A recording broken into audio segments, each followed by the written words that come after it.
우리 말씀 보겠습니다. 함께 보실 말씀 사무엘상 22장 1절 2절 말씀. 우리 두 절 말씀이니까 같이 한 목소리로 읽도록 하죠.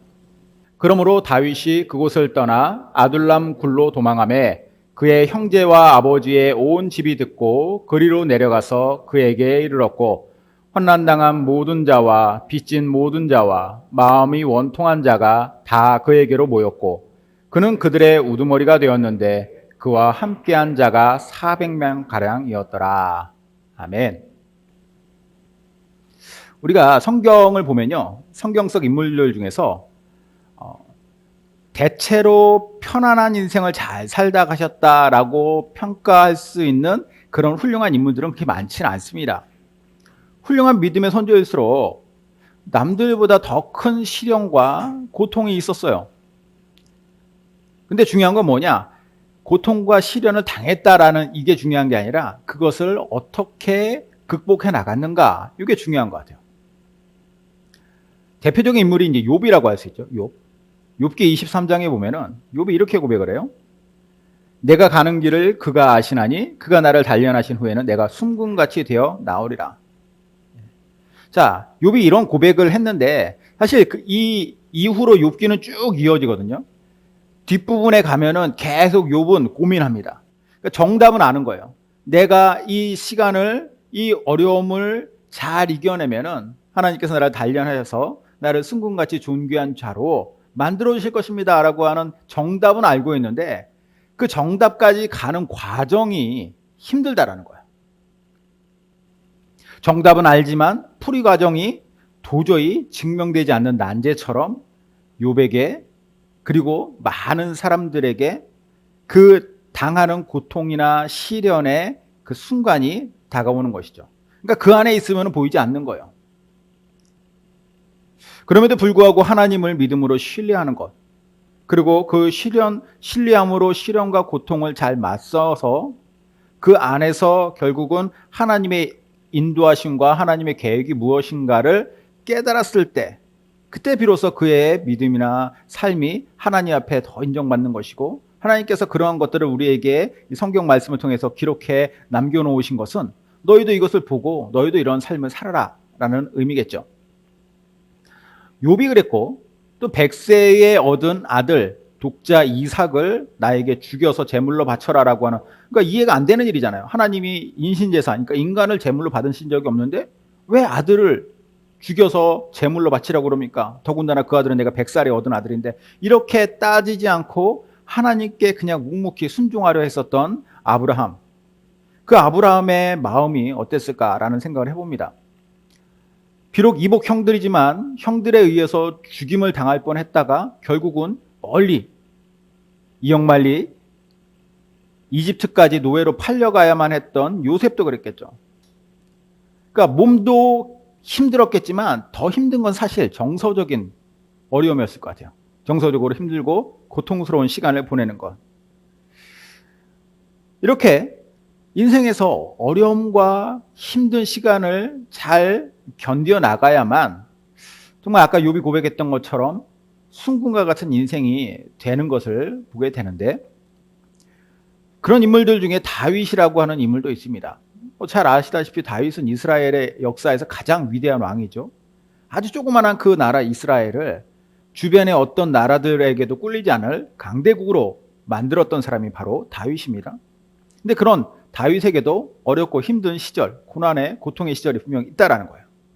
아이러니하게도 그 시절은 언제 시작되느냐? 그가 제일 잘 나갈 때, 그러니까 그의 인생에서 제일 첫 번째로 인정을 받고 막 잘 나가던 시절, 2세 집안에서 막내, 8번째 막내로 맨날 무시받고 인정받지 못한 삶을 살다가 드디어 그가 제일 인정받던, 어떻게 보면 그의 인생에서 리즈 시절이라고 할 수 있는 그때에 갑자기 닥쳐옵니다. 골리앗이라고 하는 3m에 육박하는 거인을 죽이고, 그리고 사울 왕의 사위가 되고 또 이스라엘 군대의 지휘관이 돼서, 그냥 그게 뭐 그냥 너 골리앗 죽였으니까 감투 한번 씌워줄게 이게 아니라 지휘관이 돼서 실제로 계속해서 전투를 계속하면서 그는 승승장구예요. 그렇게 잘 나가던 시절에 갑자기 찾아오는 다윗의 고난입니다. 자기가 잘못했기 때문이 아니에요. 백성들이 다윗에 대한 인기가 너무 많아지니까, 백성들이 다윗을 너무 사랑하고 좋아하니까 여기에 시기질투했던 사울 왕이 다윗을 죽이려고 했던 것입니다. 처음에 다윗도 믿지 않았어요. 그러다가 그가 다윗을 죽이려고 하는 실제적인 행동을 취할 때 다윗은 급히 도망을 갑니다. 어디로 도망가느냐? 가장 가까우면서도 가장 먼 나라. 그러니까 지리적으로는 제일 가까운 나라, 이스라엘하고 붙어 있으니까. 하지만 정서적으로는 제일 먼 나라, 원수의 나라니까. 블레셋으로 가요. 골리앗의 나라. 골리앗의 나라까지 그가 갑자기 도망가야만 했던 호랑이 굴로 들어가는 거니까. 그만큼 다윗의 상황이 급박했다라는 것인데, 거기에서 그는 얼마 못 가 붙들립니다. 그리고 아기스라고 하는 블레셋 가드 왕 앞에 서서 죽을 위기에 처하는 것이죠. 이 블레셋이라고 하는 나라는 도시국가 연합이에요. 5개의 뭐 가드, 가사, 아스굴론, 뭐 아스돗 이런 나라들이 도시국가가 연합해서 만들어진 나라예요. 고대 그리스처럼, 그렇죠? 폴리스 같이 이렇게 연합해서 도시국가 연합인데, 그 중에서 그 가드를 다스리고 있는 아기스 왕 앞에 잡혀갑니다. 그리고 참고로 가드는 골리앗의 고향이에요. 블레셋의 가드 사람이 골리앗입니다. 그러니까 최고로 안 좋은 상황 속으로 그가 들어간 겁니다. 여기에서 그는 죽을 위기를 미친 척하는 기질을 발휘해서 탈출하는데, 한번 볼게요. 사무엘상 21장 10절에서 15절. 그날에 다윗이 사울을 두려워하여 일어나 도망하여 가드왕 아기스에게로 가니, 아기스의 신하들이 아기스에게 말하되 이는 그 땅의 왕 다윗이 아니니까. 무리가 춤추며 이 사람의 일을 노래하며 이르되 사울이 죽인 자는 천천히요 다윗은 만만이로다 하지 아니하였나이까 한지라.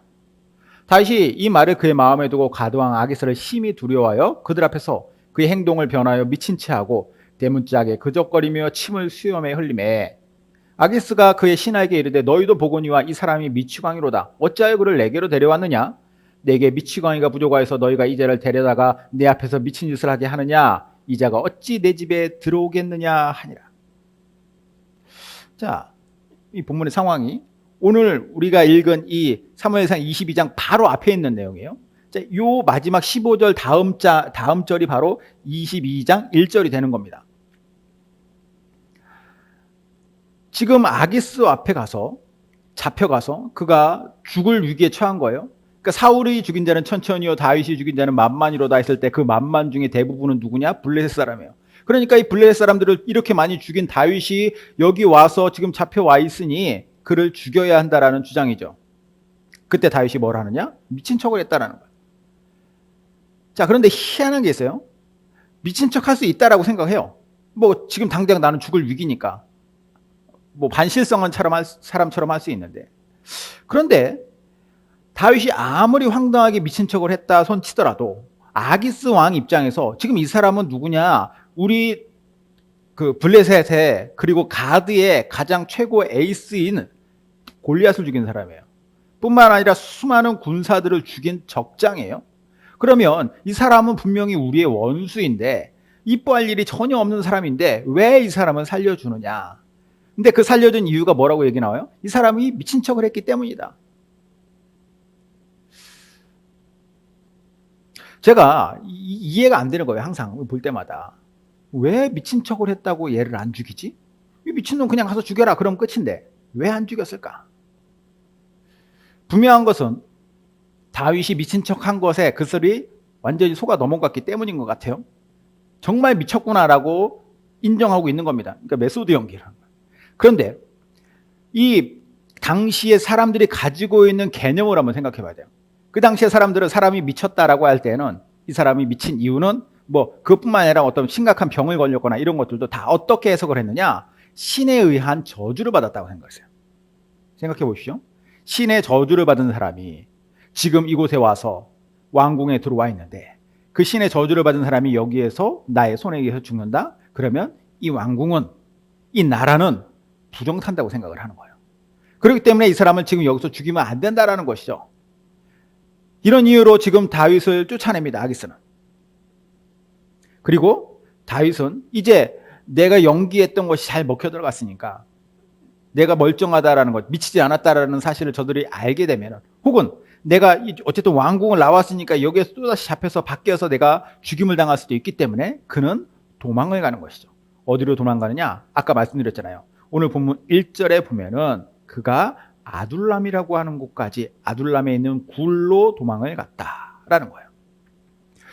일단 그가 목숨을 부지할 수 있었으니 마음 한편에서는 감사한 마음이 들겠죠. 내가 이런 어떤 순간적인 기지가 발휘될 수 있도록 하신 것을 감사합니다. 그렇죠? 그런데 또 한편에서는 이런 생각이 들었을 거예요. 서글픈 마음이죠. 내가 왜 이런 일을 당해야 되는가? 내가 뭘 잘못했길래 이런 일을 당해야 되는가? 이런 마음이 들 거예요. 그 당시에 다윗의 감정을 엿볼 수 있는 시가 있습니다. 자, 시편 34편인데요. 표제어에 뭐라고 써 있냐면, 표제에 이렇게 써 있어요. 다윗이 아비멜렉 앞에서 미친 채 하다가 쫓겨나서 지은 시. 그러니까 바로 이 순간에 지은 시라는 것이죠. 예. 시 한번 보죠. 17절에 19절에 의인이 부르짖음에 여호와께서 들으시고 그들의 모든 환난에서 건지셨도다. 여호와는 마음이 상한 자를 가까이 하시고 충심으로 통회하는 자를 구원하시는도다. 의인은 고난이 많으나 여호와께서 그의 모든 고난에서 건지시는도다. 자, 여기서 잠깐 이제 다른 얘기를 해볼게요. 아까 왕은 분명히 아기스라고 그랬는데 제가 여기에서 이 시를 지어 부를 때는 아비멜렉 앞에서 쫓겨나서 지은 시라고 했잖아요. 그러면 아기스와 아비멜렉은 다른 사람인가? 같은 사람이에요. 아기스는 이름이고 아비멜렉은 왕의 칭호예요. 그래서 블레셋 사람들의 왕은 다 아비멜렉입니다. 그러니까 이집트의 왕이 다 바로인 것처럼 여기 블레셋의 왕은 다 아비멜렉이에요. 그러니까 블레셋의 아비멜렉 아기스 앞에서 쫓겨나서 그가 지었는데 이 시를 지을 그 당시에 그의 마음이 어땠는가? 마음이 느껴지십니까? 여기에서 의인이라고 칭한 것은 자신이에요. 그러니까 나는 악한 일을 한 것이 아니다라는 거죠. 나는 최선을 다해서 나라를 사랑했고 왕에게 충성했고 하나님 앞에 나는 온전하게 살려고 노력을 했는데 내가 지금 이런 환난 가운데 고통 가운데서 부르짖고 있다. 마음이 상했다라는 거예요. 마음이 상했다라고 하는 이 상했다라고 하는 단어의 뜻은 뭐냐면 깨졌다, 찢어졌다. 그러니까 마음이 찢어졌다는 거예요. 충심으로 통회한다. 충심이라고 하는 건 뭐냐면은 이 원어로 보니까 루아흐라고 하는 영혼이라고 한다는 내 영혼으로 애통해하면서 하나님 앞에 회개한다. 그러니까 혹시라도 내가 무엇인가 잘못하지 않았는가를 샅샅이 내 스스로를 돌아보고 지금 이 상황을 이해해 보려고 노력하고 있다라는 거예요. 다윗이 지금 이러고 있다라는 거죠. 마음이 아픈 거예요. 그런데 이러한 마음이 있음에도 불구하고 다윗이 이야기하고 있는 바는 무엇이냐? 내가 신뢰하는 바가 있다는 거예요. 신뢰하는 것은 의인의 부르짖음을 들으시는 하나님, 마음이 상한 자를 가까이 하시는 하나님, 그리고 충심으로 통회하는 자를 구원하시고 그리고 고난당하는 의인을 건지시는 하나님이십니다 라고 하는 이 믿음의 전제가 하나님에 대한 신뢰가 분명히 있다는 거죠. 그런데 아까도 말씀드렸죠. 욥에 대해서도 하나님에 대한 신뢰, 정답은 알아요. 하지만 머리로 아는 것과 내가 실제로 삶을 살아갈 때에 그 상황 가운데 처했을 때 느끼는 감정은 분명히 다를 수 있다는 겁니다. 서운하죠. 왜 내가 이런 일을 당해야 되는가? 왜 내가 이런 억울한 마음 가운데서 내 마음이 찢어져야 되는가? 마음은 힘들었을 거예요. 이런 마음을 가지고 지금 다윗이 그 가드, 아기스의 궁전을 떠나서 지금 아둘람까지 간 거예요. 이 아둘람이 어디냐? 블레셋과 이스라엘의 접경지대입니다. 그래서 어떤 때는 블레셋의 영토이기도 했고 어떤 때는 이스라엘의 영토이기도 했어요. 그 장소에 가서 근데 그 아둘람에는 여러 굴들이 있는데 그 중에 한 곳에 들어갔습니다. 그리고 아둘람의 뜻이 뭐냐면 피난처, 안식처, 은신처라는 거예요. 피난처가 되는 그곳에 가서 다윗은 사람들을 만납니다. 누굴 만나느냐? 다윗이 이곳으로 왔다라고 하는 소식이 이제 그의 집이 여기서 그렇게 멀지 않거든요. 예. 그 집까지 소식이 전해지니까 그의 가족들이 옵니다. 아버지와 형제들의 온 식구가 왔다. 가족들만 왔느냐? 다수의 다른 사람들도 이곳을 찾아요. 2절 한번 볼까요? 2절. 환난은 당한 모든 자와 빚진 모든 자와 마음이 원통한 자가 다 그에게로 모였고 그는 그들의 우두머리가 되었는데 그와 함께한 자가 400명 가량이었더라. 자, 다윗 가족을 포함해서 무려 400명이 여기에 모였습니다. 400명이라고 하는 숫자는 뭐 어마어마한 숫자예요. 왜냐? 지금 다윗의 상황과 환경을 봤을 때, 그렇죠? 다윗은 지금 사울에게 쫓겨다니는 신세이고 블레셋에도 잡히면 죽을 신세이고 그러면서 어디로 갈지 어디로 갈 만한 곳이 없기 때문에 지금 그 애매한 장소인 아둘람까지 갔는데 여기에 400명이나 되는 사람들이 왔다. 그럼 이 사람들에게는 분명한 어떤 원인, 이유가 있다라는 거죠. 올만한 이유. 세 종류의 사람들이 왔다고 했어요. 환난당한 자, 빚진 자, 그리고 마음이 원통한 자. 이런 사람들이 그를 찾아왔습니다. 자, 이것만 보면 이런 생각할 수 있어요. 아, 뭔가 이 사람들이 범죄를 저지르거나 불량한 사람들 혹은 뭔가 사회에서 도태된 사람들이 마치 해외 도피를 하듯이 지금 이곳으로 온 것은 아닐까? 이들이 어떤 문제를 일으켰나? 그러니까 문제가 이들에게 있긴 있었지만 사실 이들이 어떤 문제를 일으키고 그런 악한 사람들은 아니었어요. 환난을 당한 자는 어떤 사람이냐면 어떤 정치적인 이유로 고통당한 사람이에요. 그러니까 통치자인 사울이 지금 잘못 행하고 있잖아요. 여기에 대해서 자기네들이 어떤 쓴소리를 했다던가 사울의 마음에 들지 않았다던가 이런 사람들이 지금 그것으로 말미암아서 고통을 당하죠. 빚진 자, 경제적으로 불이익을 당한 사람이에요. 나의 것들을 빼앗긴 사람들. 그런 사람들이 왔어요. 마음이 원통한 자, 억울한 일을 당했어요. 도저히 억울해서 여기에서는 살 수가 없다라고 생각한 사람들이 왔죠. 이런 사람들이 온 거예요. 그리고 다윗의 가족들도 당연히 가족들도 올 수밖에 없었던 거. 지금 다윗은 사울의 눈밖에 나서 사울을 죽이려고 하니까 가족들 가만 놔두겠습니까? 그렇죠? 악한 통치자일수록 가족들까지 다 괴롭히죠. 사울의 통치 하에서는 도저히 살 수 없는 사람들이에요. 소망이 없으니까 그들은 그것을 떠나서 억울한 일 가운데 억울한 마음으로 지금 다윗을 찾아온 것입니다. 만약에 이 사람들이 인생이 평탄하고 그리고 자기네들의 삶이 그냥 이렇게 고요했으면은 이들이 아둘람으로 왔을까요? 그러지 않았을 거란 생각이 듭니다. 아둘람으로 그들이 굳이 은신처, 피난처로 올 리가 없죠.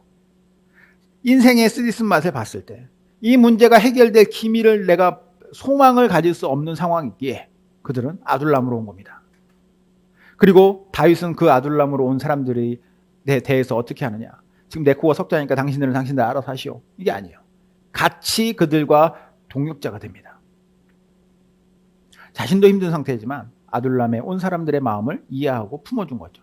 그랬을 때 지금 이 무리가 이후에 200명이 더해져서 600명이 돼요. 수많은 사람들이 거기에 온 것이죠. 다시 한번 생각해 보면은 아둘람에 온 사람들이 다윗을 찾아왔다라고 하는 것, 그 원인은, 그 목적, 궁극적인 이유는 무엇일까라는 생각을 해보면 이들이 지금 살기에 힘들어도 사실 다윗이라고 하는 인물, 그 인물을 보고 왔다라고 보기에는 참 어려울 것 같아요. 왜냐? 다윗이 지금 상황이 그렇잖아요. 지금 자기 한 목숨 건지기도 힘든 상황인데 이 다윗이 뭘 할 수 있겠어요? 그리고 만약에 600명이 모였다 할지라도 그 600명이 나라를 뒤집을 수 있습니까? 안 돼요. 사울의 군대와 도저히 싸울 수가 없습니다. 그럼 그 사람들은 뭘 보고 왔느냐? 결국은 다윗의 하나님 보고 온 거예요. 그 사람들이 그렇게 다윗의 하나님을 바라보고 함께 하나님의 품으로 안기려고 안식처로 찾아왔다라고 하는 것이죠. 그리고 이렇게 맺어진 그들의 아둘람에서의 관계는 어떻게 되느냐? 얼마간 이어지다가 서로 뭔가 얼굴 붉힐 일이 생기고 서로 싸우고 어떤 문제, 갈등이 빚어졌을 때 그것이 깨어졌느냐? 안 깨져요. 실제로 그런 일이 있었거든요. 이 이후에 시간이 좀 지나고 나서 다윗과 이 무리들이 다 블레셋에서 망명 생활을 할 때가 있었습니다. 그래서 블레셋으로 가서 거기에서 한 장소를 줘가지고 거기서 살다가 거기에서 이제 문제가 생겨가지고 다윗을 따르던 사람들이 다윗을 돌로 쳐 죽이려고까지 했었어요. 그러니까 완전히 관계가 깨지는 거죠. 그럼에도 불구하고 그들은 다시 회복이 되고 끝까지 가는 거예요. 다윗이 다시 왕이 되었을 때 그때도 함께하고, 물론 이 다윗이 도피 생활을 하고 피난을 다니고 그랬던 막 고통받는 시절 10년 이상이 되는데 그 10년 이상을 같이 했을 뿐만 아니라 왕이 되고 이후에 다윗이 잘못을 저지르고 수많은 문제를 일으켜도 그들은 함께합니다. 그리고 마지막 다윗이 죽는 순간까지 끝까지 함께했다라는 거예요. 이 깊은 관계성이 어디서 맺어졌는가? 이 깊은 관계성은 아둘람에서 시작해요. 아무 이기적인 목적이나 상대방을 이용해 먹으려고 하는 의도가 없어요. 똑같이 힘들고 지쳤습니다. 위로와 회복이 필요한 상태예요. 그리고 그들이 바라볼 수 있는 것은 오직 하나님밖에 없다라고 하는 것을 인정했을 때 그 피난처이자 은신처로 찾아왔을 때 그때 그들의 관계성이 제대로 형성이 된 거예요. 그들의 대표자였던 다윗도 그들보다 잘난 건 없습니다. 그렇죠? 그저 똑같은 인간 대 인간으로 그들과 함께 고통과 고난을 같이 당하면서 동고동락하니까 그곳에서부터 그들의 관계성이 건강하게 맺어진 거죠. 제가 이걸 보면서 이런 마음이 딱 들었어요. 아, 우리 교회가 이런 아둘람이어야겠구나라는 거예요. 단순히 이 아둘람이라고 하는 장소의 편안함, 아늑함, 물론 아둘람에 있는 그 굴이라고 하는 곳이 다른 곳에 비해서 그나마 편안하고 안락한 장소였겠죠. 하지만 장소가 다가 아니잖아요. 아무리 편안하고 안락하고 좋은 장소라고 해도 거기에 함께할 수 있는 사람이 없다면, 혹은 함께하는 사람들이 문제가 있다면, 그러면 그곳이 과연 제대로 된 아둘람이 될 수 있냐는 거예요. 이게 모든 부분들이 잘 맞아 떨어졌을 때 비로소 아둘람다워진 거예요. 서로가 위로하고 회복도 필요하고 미래의 소망도 필요하니까 그 연약한 사람들이 거기에서 하나님과의 관계성을 잘 맺고, 아까 말했죠. 다윗의 하나님. 그죠? 그리고 서로 간의 관계성을 잘 맺어졌을 때 다윗과 600명의 그 동역자들. 그게 바로 건강한 교회의 모습이라는 거죠. 예수님께서 세상의 교회를 만드실 때 이 교회는 1차적으로는 하나님과의 관계성 속에서 이루어져야 됩니다. 그죠? 그리고 1차적인 관계성에 못지않게 또 중요하다고 말씀하신 것이 함께하는 모든 사람들의 관계성이라는 거예요. 그렇게 힘이 되어지고 따뜻한 공동체가 되어야 된다. 이게 바로 예수님께서 우리에게 주신 교회의 모습입니다. 공동체 101이라고 하는 책이 있는데 이 책에 이런 내용이 나와요. 하나님과의 화목, 그리고 인간들과의 화목이라고 하는 예수님의 가르침을, 그 이중 국면을 알고 있는 교활한 예수님의 대적이 예수님을 당황하게 하려고 이 둘 중에 하나만을 택하게 하기 위해서 이렇게 물었다. 선생님이여, 율법 중에 어느 계명이 크니까? 예수님께서는 하나가 아니라 두 가지 큰 계명이 있다고 대답하셨다. 즉, 내 모든 것으로 하나님을 사랑하라. 그리고 내 이웃을 내 몸처럼 사랑하라. 첫 번째 큰 계명은 십자가의 수직축, 즉 우리가 하나님과의 맺는 관계성과 관련이 있고, 두 번째 큰 계명은 십자가의 수평축, 즉 공동체 안에서 우리 삶과 관련이 있다. 십자가의 두 축 중에서 하나만으로 십자가는 이루어지지 않는다. 즉 이 두 가지 큰 계명 가운데 하나만으로는 하나님의 온전한 뜻을 이룰 수 없다는 뜻이다. 그러므로 하나님과 참된 교제를 갖는 사람들은 공동체를 세우는데 적극적으로 참여하게 되고, 이웃을 사랑하지 않으면서 하나님을 사랑한다라고 하는 것은 불가능하다. 이게 예수님의 가르침이고 십자가의 원리라는 거예요. 결국 십자가는 우리의 죄를 사하신 그 예수님이 그 십자가의 모습을 통해서도 우리에게 그 십자가의 중심에서 우리가 있어야 된다. 이 두 가지가 같이 균형이 잡혀야 된다라고 말씀하시는 거죠. 이처럼 건강한 교회는 아둘람 정신이 있어야 돼요. 하나님 안에서 함께하는, 하나님을 만나는 피난처가 되고 은신처가 되고, 서로가 서로를 만나고 위로하고 돕는 또 다른 의미의 피난처요 은신처가 되어야 된다는 것. 이를 위해서 우리 교회 안에는 당연히 질서가 있어야겠지만 그렇다고 해서 어떤 차별이나 위계가 있으면 안 됩니다. 그게 있으면 사실 그때부터 교회에는 계속 문제가 생겨나요. 교회가 교회다우려면 모두가 한마음 한뜻 돼야 된다는 거죠. 필립 얀시의 교회, 나의 고민, 나의 사랑, 이런 책이 있는데 이런 내용이 나와요. 교회란 뭐냐? 한없이 크고 한없이 작다. 그토록 큼으로 겸손한 자들이 와서 높임을 받을 수 있는 곳이 교회고, 그토록 작음으로 높은 자들이 들어오기 위해서 낮고 낮아져야만 하는 곳, 이게 바로 교회다라는 거예요. 한없이 크고 한없이 작은 곳, 이게 건강한 교회예요. 한없이 크고 한없이 작은 십자가의 원리가 그대로 녹아 있으면서 그 안에서 누구라도 오면은 여기에서 평안과 안식을 누리고 영과 육이 회복되는 그런 아둘람과 같은 교회, 그게 바로 우리 함께하는 교회가 앞으로 나아갈 방향인 것입니다. 기도하겠습니다.